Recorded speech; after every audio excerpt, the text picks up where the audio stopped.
Alors maintenant que vous avez démontré le lemme 30, donc qui dit qu'un endomorphisme symétrique a au moins une valeur propre, nous allons nous attaquer au théorème spectral, qui dit que cet endomorphisme est diagonalisable dans une base orthonormale. Alors avant de faire la démonstration, nous allons faire quelques petits exercices sur les endomorphismes symétriques, exercices qui vont pour certains nous servir dans la démonstration. Alors premier exercice, on prend un endomorphisme symétrique, on se donne deux valeurs propres distinctes et on va montrer que ces deux espaces propres sont orthogonaux, c'est-à-dire que si je prends y dans le premier et z dans le second, alors les vecteurs y et z sont orthogonaux. Donc ce sont les exemples qui suivent le théorème 31. Premier exemple, donc U a un endomorphisme symétrique, donc ça appartient à S de E, d'après les notations du début du paragraphe. Lambda et mu sont des valeurs propres de U.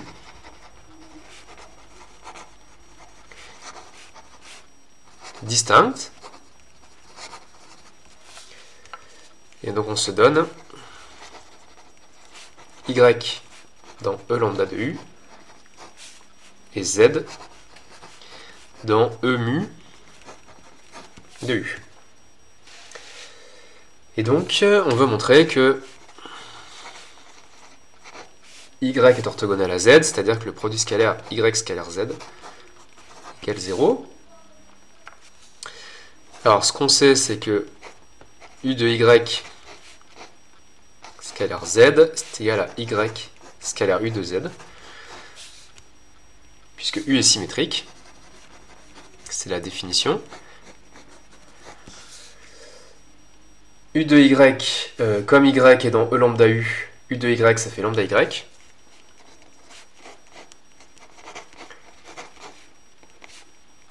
Et pareil, U de Z, comme Z est un vecteur propre associé à mu, ça fait Y scalaire mu Z.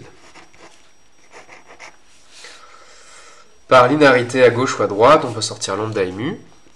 Donc on a lambda Y scalaire Z égale mu Y scalaire Z.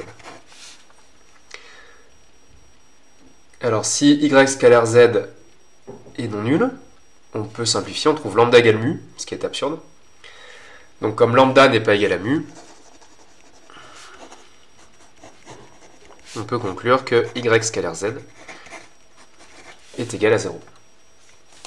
Et donc c'est ce qu'on voulait montrer, nos deux vecteurs sont bien orthogonaux.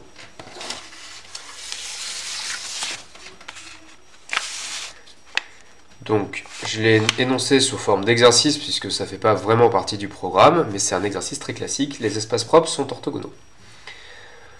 Alors deuxième chose qui ne fait pas officiellement partie du programme mais qui est très classique, c'est que si U est symétrique et que F est un sous-espace vectoriel de E qui est stable par U, alors l'orthogonale de F est stable par U. Alors ça on l'a vu pour les automorphismes orthogonaux, là c'était au programme. Pour les endomorphismes symétriques, on va le voir en exercice, et on en aura besoin dans la démonstration du théorème spectral. Donc exemple 2, donc on suppose U symétrique,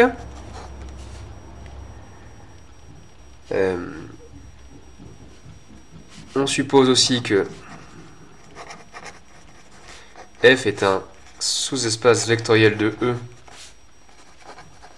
stable par U, c'est-à-dire que quel que soit X dans F, U de X appartient encore à F.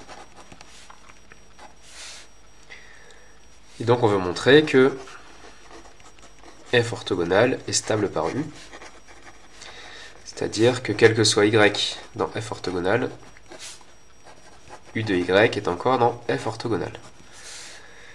Donc pour montrer cette propriété, on se fixe un Y quelconque dans F orthogonal.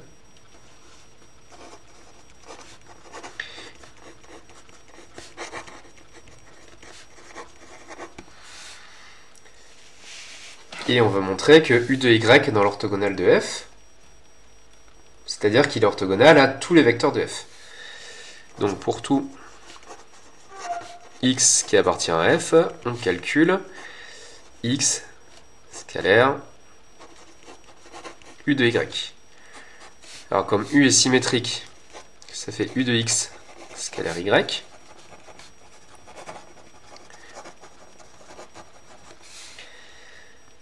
Ensuite, on a dit que x appartient à f, et que f est stable, donc u de x appartient à f,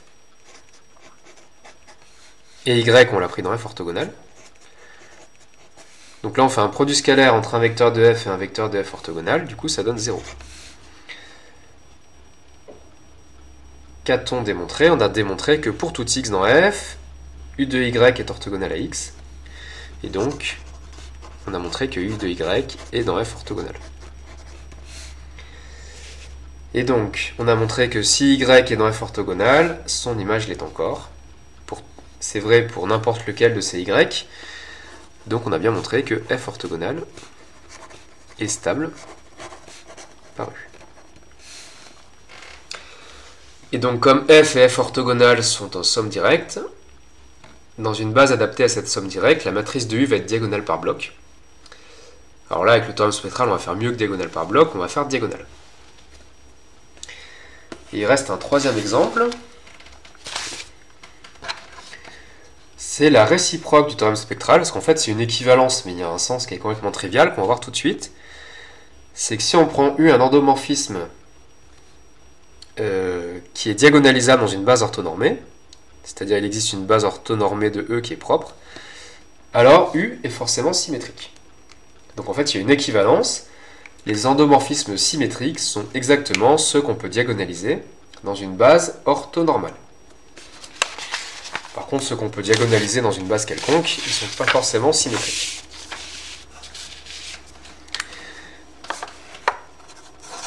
Alors allons-y. Donc cette fois U est un endomorphisme de E. Et donc on se donne B, une famille de vecteurs qu'on va appeler E1, EN, une base orthonormale de E et qui est propre pour U, c'est-à-dire ce sont des vecteurs propres.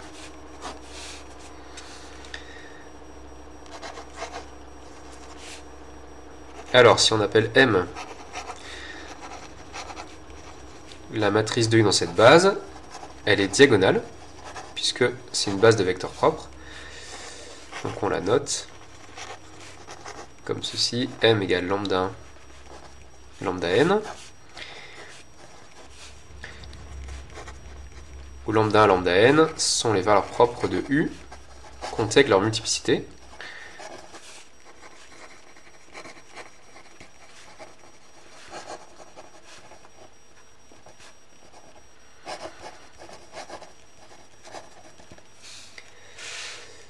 Et donc l'argument est très simple, comme elle est diagonale, elle est symétrique, elle est égale à sa transposée.